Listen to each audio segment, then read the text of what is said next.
नमस्कार. आषाढी एकादशी येते. सगळ्यांना आता आषाढी एकादशीची चाहूल लागली आहे, तर त्याच्यासाठी आपण आता डेली नवनवीन रेसिपी शेअर करूया, जेणेकरून सगळ्यांना उपवासाला चालतील आणि सगळेजण एकादशी आवडीने खातील एकादशीला. तर त्यासाठी आज आपण सगळ्यात कॉमन अशी साबुदाणा खिचडी बनवूया, उकडलेल्या बटाट्याची साबुदाणा खिचडी. तर त्यासाठी आपण अर्धी वाटी शेंगदाणे मंद आचेवर खरपूस असे होईपर्यंत भाजून घेऊ.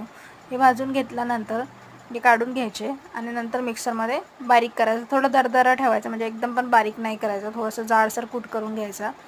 नंतर जो 1 वाटी साबुदाणा भिजू घातलेला आहे त्याला घ्यायचं एका डिशमध्ये, आणि एका डिशमध्ये घेऊ त्याच्यामध्ये थोडंसं लाल म्हणजे शेंदा मीठ मिक्स करू चवीनुसार, आणि जो शेंगदाण्याचा कूट आहे तो बारीक केलेला तो याच्यामध्ये मिक्स करू. आता मीठ टाकलं आहे, आता याच्यामध्ये आपण शेंगदाण्याचं कूट टाकून थोडंसं व्यवस्थित मिक्स करून घेऊ. आणि हे मिक्स झाल्यानंतर कढईमध्ये आपण तेल टाकून त्याच्यामध्ये हिरवी मिरची टाकायची. मी जिरं वगैरे यूज नाही करत, कारण उपवासाला जनरली जिरं कोथिंबीर हे खातच नाही, तर त्याच्यामुळे फक्त हिरवी मिरची टाकायची. आणि हिरवी मिरची टाकल्यानंतर ती व्यवस्थित होऊ द्यायची. आता ही हिरवी मिरची व्यवस्थित तेलात तळल्या गेली आहे, तर त्याच्यामध्ये जो उकडलेला बटाटा आहे तो कट करून टाकूया. उकडलेला बटाटा कट करून टाकल्यानंतर त्याला व्यवस्थित मिक्स करून घ्यायचं.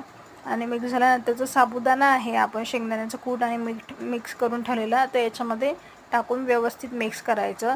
साबुदाण्याचा रंग चेंज होईपर्यंत किंवा त्याचा जो स्मूथनेस आहे तो कमी होईल आणि स्टिकीनेस येईल त्याच्यामध्ये, असं होईपर्यंत व्यवस्थित मंद आचेवर परतायचं आहे. तुम्ही थोड्या वेळासाठी झाकण पण ठेवू शकता त्याच्यावर आणि असं परतत राहायचं. आता जो व्हाईट साबुदाणा आहे तो असं दाबून बघायचा हाताने, जर तो असं स्टिकीनेस आला तर आपली साबुदाण्याची खिचडी रेडी आहे.